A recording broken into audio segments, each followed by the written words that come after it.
Bem, meus queridos alunos, nós estamos, portanto, estudando sobre o tema inspiração da Bíblia. Esse tema da inspiração da Bíblia faz parte do livro de Teologia Sistemática 1, do nosso curso básico de Teologia. E nós estudaremos 4 tópicos pertinentes a esta terceira lição. E está de acordo com as páginas do livro. Por exemplo, no sumário, nós temos aqui o, o que é a inspiração da Bíblia, o que é a inspiração da Bíblia, que está na página 54 a 56 do seu livro. Depois, a inspiração da Bíblia é plenária e verbal, página 56 e 59. O terceiro tópico, a inerrância da palavra de Deus, que vai da página 59 à página 68. Seria interessante que você tivesse com o seu livro em mãos, para à medida que nós fôssemos apresentando o assunto, você pudesse ir acompanhando para e passo a exposição da nossa lição. O quarto e último ponto dessa aula é sobre a infalibilidade da palavra de Deus. E, portanto, nós já vamos começar no primeiro tópico.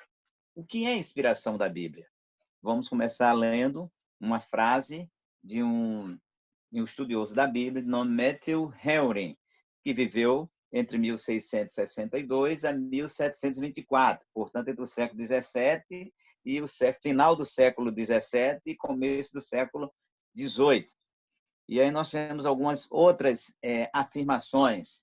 Ao ler em oração, sentimos a presença do Espírito Santo, ou seja, a Bíblia. Se nós orarmos em oração e, portanto, em comunhão com Deus, com fé em Deus, o Senhor Deus Todo-Poderoso faz-nos sentir a sua presença por meio do seu Espírito Santo. 2.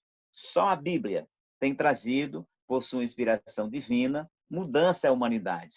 E, de fato, ao nós olharmos para a história da humanidade, principalmente aquelas nações que foram impactadas, atingidas com a palavra de Deus, nós veremos que aquela sociedade foram transformadas pelo poder da palavra de Deus. A humanidade hoje, se tem lei justa, particularmente na parte ocidental, se deve à influência da bendita e gloriosa palavra de Deus. A título de exemplo, a mulher, por exemplo, nas parte oriental, na religião muçulmana, é tida como não tendo alma, é um ser inferior, e quando a Bíblia mostra que a mulher é um ser humano exatamente igual ao homem, que ela tem o seu valor, e Deus dá o seu devido papel. São seres humanos iguais, com responsabilidades diferentes. Um era o papel de Adão, o outro era o papel de Eva. Mas não era por Eva ter um papel diferente do de Adão que ela era inferior, menor do que Eva. Não. A palavra de Deus, o cristianismo trouxe essa realidade, essa verdade da palavra de Deus para toda a humanidade. Ao passo que ainda hoje o islamismo, o muçulmanismo e outras religiões não cristãs ainda assistem em tratar a mulher de forma inferior ao homem, o que é repudiado pela palavra do Senhor nosso Deus. Só a título de exemplo para mostrarmos a superioridade da palavra do Senhor nosso Deus. E tudo isso foi possível, só provocou mudança porque ela é inspirada pelo Senhor nosso Deus. Provocou mudanças para melhor. As outras religiões e filosofias, claro que provocaram mudanças em muitas sociedades, mas mudanças para pior. Só deixar o homem cada vez mais afastado de Deus, no seu ceticismo, na sua religiosidade falsa, na sua espiritualidade aparente e outras e outras religiões que não aproximam de Deus porque não é baseada na palavra de Deus. 3. As obras de Homero, Platão, Aristóteles, Marx, Camões, Hobbes e Montesquieu. Apesar dessas obras terem sido escritas por grandes homens, como esses citados aqui, nenhuma dessas obras jamais poderão se comparar à palavra de Deus. E por que não poderão? Porque é a palavra de Deus. Se nenhuma obra, por mais famosa, bem escrita, que exista no mundo, não porque é a palavra de Deus. E o que significa o termo inspiração? É uma ação sobrenatural do Espírito Santo sobre os escritores sagrados, que os levou a produzir de maneira, observa as 3 palavras destacadas: inerrante, infalível, única e sobrenatural, a palavra de Deus. Então, veja, aqui nós podemos dizer que foi uma ação sobrenatural, não foi uma ação natural do Espírito do próprio homem, mas foi uma ação sobrenatural do Espírito Santo de Deus, que levou estes homens, os escritores sagrados, que são em torno de 40 escritores, também conhecidos como agiógrafos, que eles, inspirados, movidos por Deus, escreveu esses textos maravilhosos, de modo inerrante, infalível e único. Nenhuma literatura humana, nenhuma literatura universal pode ser considerada inerrante, pode ser considerada infalível, pode ser considerada única. Somente a palavra de Deus é que tem esses 3 qualificativos: inerrante, falível e única. E esta é a palavra de Deus. Mas qual seria a definição teológica de inspiração? O nosso escritor aqui, o nosso livro, vai dizer que é um processo fisiológico tão necessário à vida, que a mantém em pleno funcionamento. É algo automático, independente da nossa vontade. Ou seja, ele está tratando a inspiração do ponto de vista físico. Nós aspiramos e inspiramos. É um ato mecânico que faz com que o oxigênio entre no nosso corpo e saia. E ele está dizendo que esse movimento de entrar o ar e de sair o ar nos nossos pulmões é um ato involuntário e que independe da nossa vontade. Ninguém pode, assim, por própria vontade, dizer: eu não vou respirar. Não pode fazer isso, porque se fizer isso vai morrer. E ninguém consegue fazer isso. Portanto, inspiração, do ponto de vista da etimologia, ou seja, do significado das suas palavras, da raiz da palavra, ela vem do grego, a palavra theos, que quer dizer Deus, e pneutos, significa sopro, ou seja, aquilo que é dado pelo sopro de Deus, ou seja, a inspiração bíblica, uma definição de inspiração do ponto de vista fisiológico, nós falamos acima, e essa inspiração divina tem a ver com isso. Agora vamos ainda falar sobre aspiração, inspiração e expiração. A inspiração, como dissemos acima, é um conjunto de movimentos que permite a entrada do ar nos pulmões. A expiração consiste no conjunto de movimentos que resulta na retirada do ar, ou seja, saída dos pulmões.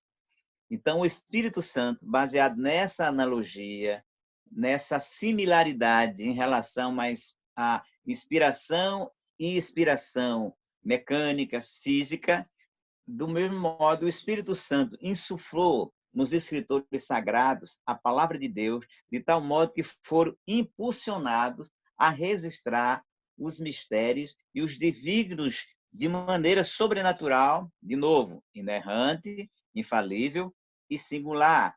Ou seja, os homens sagrados, os apóstolos e profetas do Antigo e Novo Testamento, eles foram insuflados, eles receberam o sopro de Deus nos seus corações, na sua mente, no seu intelecto. E quando receberam esse sopro de Deus, como resultado dessa expiração, foi exatamente o produto da palavra de Deus de modo sobrenatural. Somente a Bíblia, por conta disso, é inspirada por Deus. E isso foi um milagre que se deu na área do conhecimento humano e nunca mais se repetiu. Observe essa expressão, nunca mais se repetiu. Por que é importante nós que estudamos a Bíblia ter essa clareza de que a inspiração divina nunca mais se repetiu? Porque os falsos profetas que têm aparecido têm dito que recebeu uma revelação de Deus, uma visão de Deus, e nós podemos citar alguns. Joseph Smith diz que o anjo Moroni apareceu a ele, que deu novas revelações com a outra mensagem, complementando a mensagem de Deus. O Espiritismo, o Allan Kardec diz também que recebeu uma mensagem, uma revelação de espíritos e agora estava tendo uma nova revelação. Ellen G. White, também os adventistas têm a Bíblia como autoridade da Bíblia, mas se também seguiam pelas pseudas falsas revelações de Ellen White. Tanto é que eles têm a Bíblia como padrão de fé, mas também colocam os escritos e as profecias falsas de Ellen White, muitas das quais sequer se cumpriram, como revelação, ou seja, colocam a revelação, as pseudo-revelações de Ellen White no mesmo patamar de autoridade da palavra de Deus. E a inspiração de Deus é a única. A palavra de Deus, somente ela foi inspirada. E isso para nós temos que ter cuidado como crente, porque também nós podemos ser levados a cometer esse mesmo erro, mesmo sem ser intencional. Quando nós temos uma visão, quando dizemos que temos uma revelação, mas que esta visão ou revelação ou profecia se contrapõe aos princípios e às verdades da palavra de Deus, nós estamos também cometendo o mesmo pecado que esses hereges estão cometendo. Então, não aceite, não acredite, não admita qualquer tipo de revelação que aconteça na igreja, por qualquer irmão, por mais santo que seja, se essa revelação ela vai na contramão, ela se contrapõe à revelação da palavra de Deus, que é única. Então, a inspiração, portanto, foi uma influência do Espírito Santo sobre a mente de determinados homens seletos, ou seja, escolhidos, fazendo dele instrumentos de Deus para a comunicação infalível de sua mente e vontade. É uma declaração deste estudioso da Bíblia chamado Charles Hordiger. Aí agora vamos passar para a inspiração da Bíblia é plenária e verbal. O que é a inspiração plenária? A inspiração plenária, a palavra plenária quer dizer total. Portanto, todos os livros da Bíblia, sem qualquer exceção, foram igualmente inspirados por Deus. E por que nós cremos nessa inspiração plenária? Porque, de novo, alguns movimentos heréticos, algumas igrejas pseudos cristãs já estão admitindo alguns livros como inspirados e outros não. Alguns grupos religiosos não querem, por exemplo, admitir a inspiração de livro de Atos dos Apóstolos, o livro de Lucas e tantos outros aceitam uma parte da Bíblia e outra não. Mas se nós quisermos estar de acordo com a palavra de Deus, temos que acreditar que a inspiração do Senhor nosso Deus, ela é plenária. Ela é do Gênesis até o Apocalipse. É plenária, é total. E a inspiração verbal?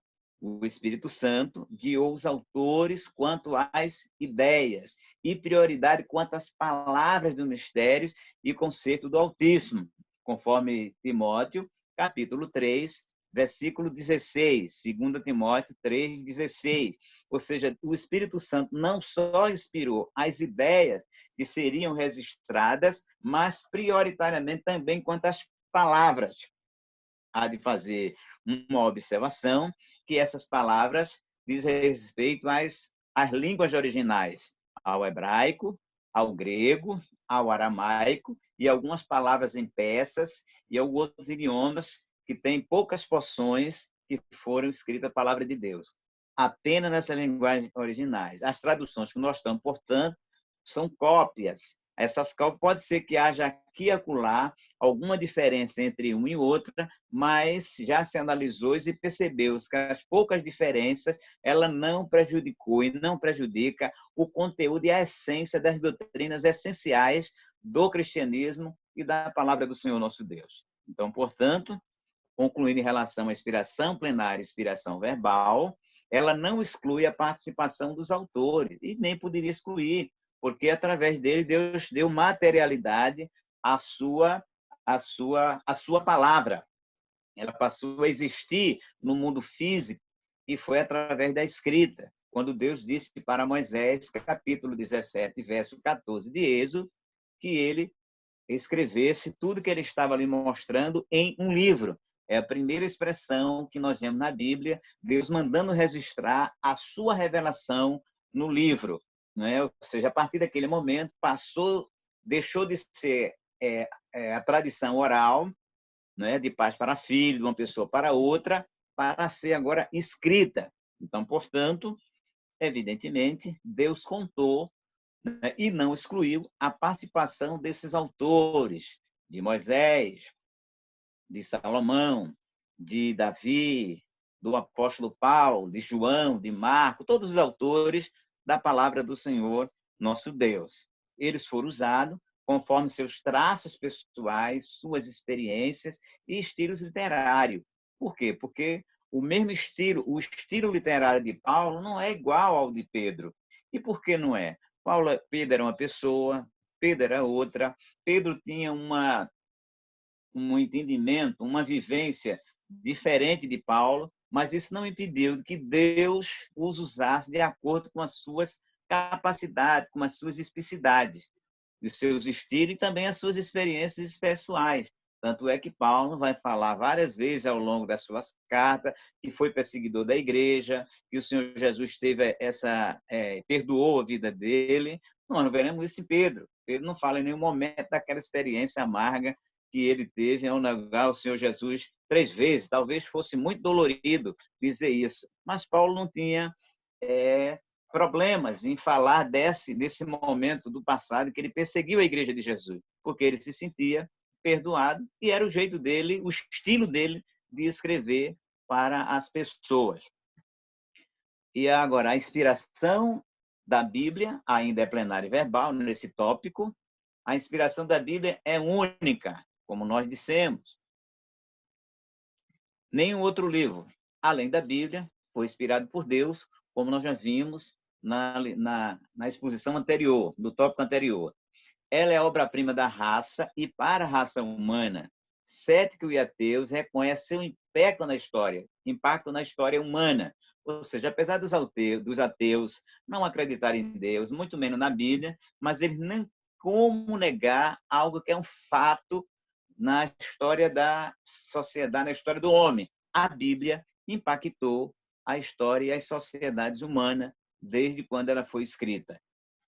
Nas grandes e famosas universidades, é uma cadeira dedicada ao hebraico, por causa da crescente importância das escrituras sagradas.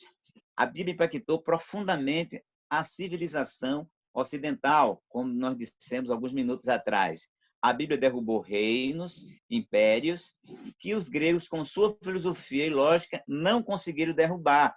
O próprio Império Romano foi um deles. O Império Romano teve que se dobrar ao poder e à autoridade da palavra de Deus, embora lá desvirtuasse muito dos seus ensinos através dos seus imperadores, e ainda que tivesse usado a palavra de Deus para os seus próprios fins, mas nós temos que reconhecer que, ainda assim, a palavra de Deus impactou a vida daquela sociedade. A maioria das denominações evangélicas ortodoxa tem a Bíblia como inspirada palavra de Deus. Observa a palavra ortodoxa, porque nas lições anteriores deste livro, Teologia Sistemática, nós estudamos sobre o que é ortodoxias e heterodoxias. As igrejas evangélicas são, em sua boa parte, ortodoxas, ou seja, elas se apegam à palavra de Deus e não admitem nenhum outro livro como regra de fé. Por isso que ela tem a Bíblia como inspirada, diferentemente de algumas poucas denominações evangélicas que não são ortodoxas. Por quê? Porque admitem a Bíblia, mas também outros livros que os colocam no mesmo pé de igualdade da palavra de Deus. E mais ainda, sem essa crença, continua a nossa lição, sem essa crença correta, não haverá sentido do evangelismo. Ora, se a pessoa não crê que a Bíblia é inspirada, se não crê que ela é a palavra de Deus, então vai pregar o evangelho para quê? Se ele mesmo não crê no poder sobrenatural e na inspiração da palavra de Deus. É uma contradição, inclusive.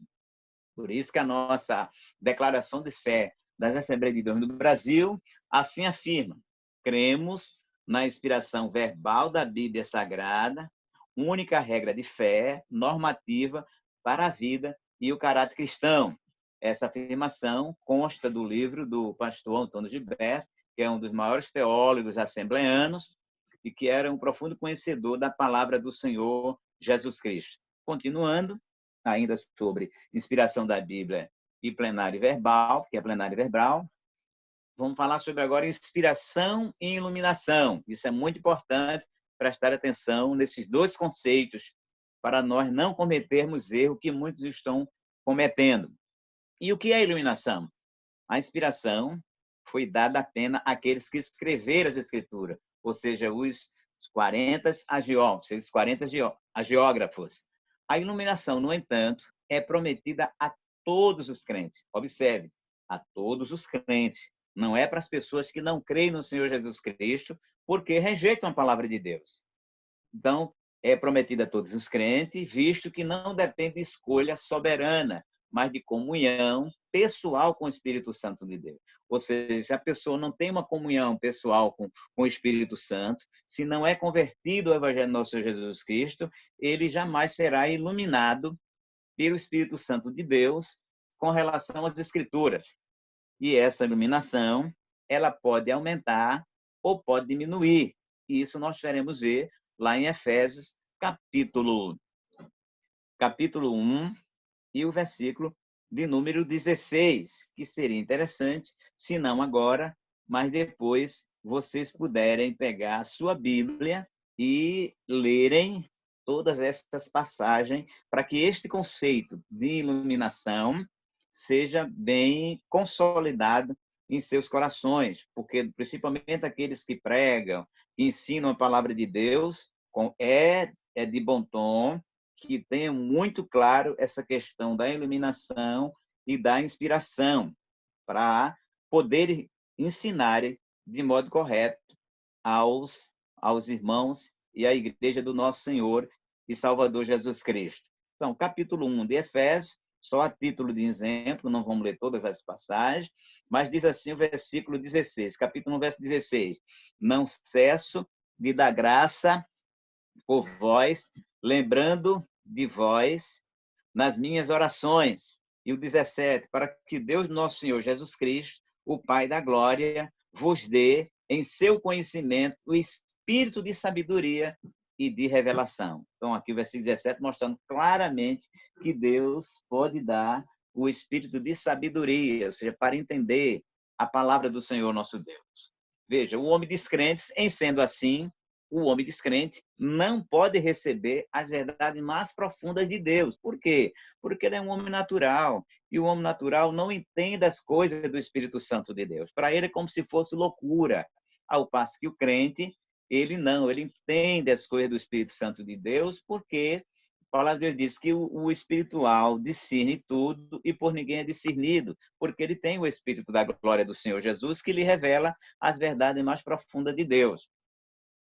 Em sendo assim, e em vista do que nós estudamos até o presente momento, podemos afirmar, como diz aqui o nosso livro, que a inspiração está terminada. O último homem a receber a inspiração do Senhor nosso Deus foi o apóstolo João, que escreveu o livro de Apocalipse.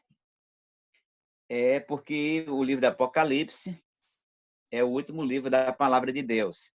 Qualquer outro livro que tenha por aí afora, que alguém até diz, principalmente no catolicismo, que tem 7 livros a mais, aqueles 7 livros não são inspirados. São livros religiosos, mas não são inspirados. Serve apenas para nós estudarmos do ponto de vista histórico, sociológico, mas nunca como livros inspirados, porque lá existem doutrinas que se contrapõem à palavra de Deus. Por isso que, para encerrar, o salmista, no Salmo 119, verso 18, ele vai dizer, esse versículo eu gosto muito de sempre citar: desenha os meus olhos para que eu veja as maravilhas da tua lei. Ainda continuando sobre inspiração e iluminação, vamos ainda perguntar, o que é iluminação? Aí nós vamos agora ver de forma sucinta a questão da revelação, inspiração e iluminação. O que é revelação? Comunicação da verdade, e esta já cessou nos 66 livros. A inspiração é o registro desta verdade, né? Também já cessou. E a iluminação é o entendimento da verdade, que ainda existe. Até que a Igreja de Jesus esteja na Terra, o Espírito Santo vai continuar iluminando-a com as revelações da palavra de Deus. E a inspiração da Bíblia, ainda nesse ponto, as evidências da inspiração da Bíblia. Quais evidências que nós podemos ter para nós comprovarmos que ela ou não é um livro de Deus? A sua leitura em humildade, fé, e adoração nos levará à conclusão: ser as Escrituras inspiradas diretamente na ação sobrenatural do Espírito Santo sobre os agiógrafos, ou seja, os escritores sagrados, visto que o que eles escreveram, causaram e continuam causando profundos impactos em todos os aspectos da nossa vida. Se perguntasse a cada um de vocês, alunos e alunas, vocês mesmos diriam das mudanças que a palavra de Deus, que o Evangelho de Jesus provocou na mente de vocês, no falar de vocês, no modo de andar, de vestir, tudo isso foi a palavra de Deus que fez isso. Como diz o Salmo 118, verso 24. Foi o Senhor que fez isso e é coisa maravilhosa aos nossos olhos. Então, portanto, essas evidências se veem claramente na influência na vida do ser humano, na história, na vida moral da humanidade. Como disse, aonde a palavra de Deus foi adotada, as sociedades mudaram, tiveram uma outra posição em relação à moral, ao casamento, em relação principalmente aos comportamentos sexuais que eram alterados porque a palavra de Deus tinha uma moral acima das sociedades que tinham o paganismo como sua vivência religiosa. 2.2 aqui, sua influência na vida do ser humano. Somente a Bíblia tem a capacidade de transformar completa e inteiramente o ser humano. Existe inúmero de testemunhos de homens, mulheres, jovens e crianças que foram transformados pelo poder da inspirada palavra de Deus. Para encerrar essa lição, nós vamos continuar a ensiná-la. Então, nós vamos parar por hoje, mas espero, meus queridos irmãos, minhas queridas irmãs, na próxima aula podermos continuar. Enquanto isso, sugiro que vocês revisem essa lição, vocês leiam-na, para que vocês possam, cada vez mais, se tornarem pessoas consolidadas na sua fé. Assim sendo, meus queridos irmãos, eu quero agradecer pela vossa audiência, melhor, pela vossa permanência aqui, e espero que vocês, em Jesus, possam continuar se interessando pelo estudo sistemático da palavra de Deus. Deus abençoe e até outro dia.